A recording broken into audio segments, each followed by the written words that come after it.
What's up, ninjas? Congratulations on completing the previous video for day 4 on precompiles and multi-VM tokens. Now, it is time to put your knowledge to the test with a few multiple choice questions. Feel free to re-watch the previous video to bolster your understanding of this topic based on how you go in this quiz. Ready? Let's begin.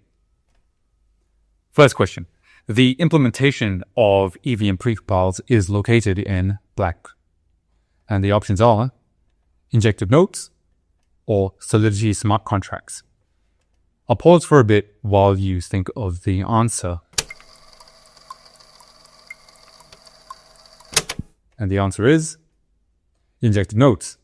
So note that the EVM executes your Solidity smart contract that's been compiled to EVM bytecode, so it executes the bytecode. But when it encounters a precompile address, then it actually says, where is this located? And the injective node has essentially put in an instruction saying, oh, okay, when you execute this address, right, it's actually over here. But then what is over here is not another smart contract. It actually is a bit of code that is within the injective node itself. That's the baseline of how it works. So the implementation of the precompiles is within the injective nodes. And why do we want to do this? So that we can access native functionality within injective, and that enables the whole multi-VM architecture as well.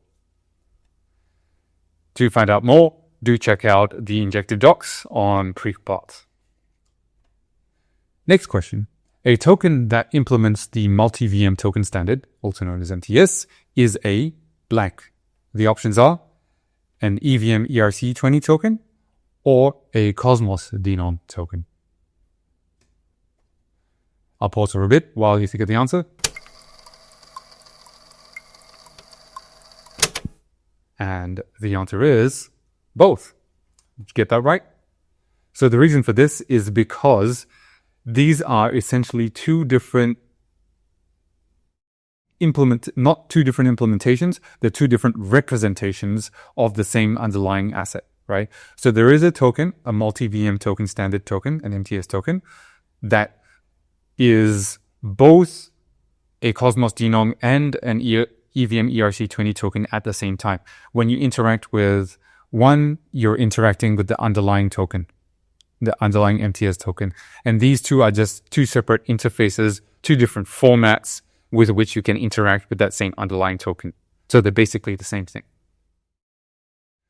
All right, and to read out more about this, check out the Injective docs on the multi-VM token standard, as well as the Injective blog on how wrapped INJ or WINJ uses the multi-VM token standard under the hood. All right, next question. When you transfer an MTS token on the injective EVM, the balance of the corresponding Cosmos denom blank. So what happens? Does the Cosmos denom balance change such that it is the same as the ERC20 token balance?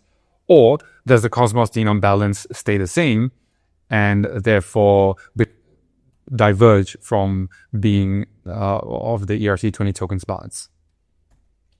I'll pause for a bit while you think of the answer.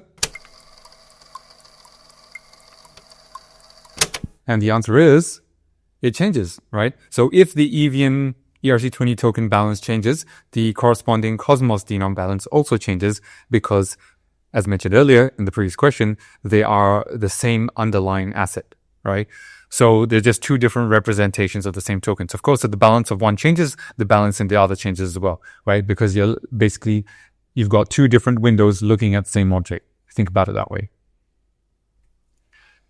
All right, and I think for this, a demo is actually pretty useful, right? So do check out some of our sample smart contracts, particularly the one on the wrapped injective, WINJ. And there's a demo shell script that will show you exactly what I just described, like prove it to you that the balances in both change. Now you have tested your knowledge with a quick quiz. I just wanted to know if you got the questions right or if there was anything that you were not sure of.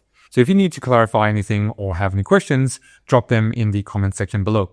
And of course, all the links for the resources mentioned will be provided in the description below as well. Thank you for watching and see you in the next video. But before you go, note that this is a preview edition of the video that is part of the 7 Days of Injective course. We are creating the full version of the course with all the bells and whistles. And if you watch this far, I am sure that you'll be keen on that too. So do sign up using the form by scanning the QR code or clicking on the link in the description of this video. For now, on to the next video.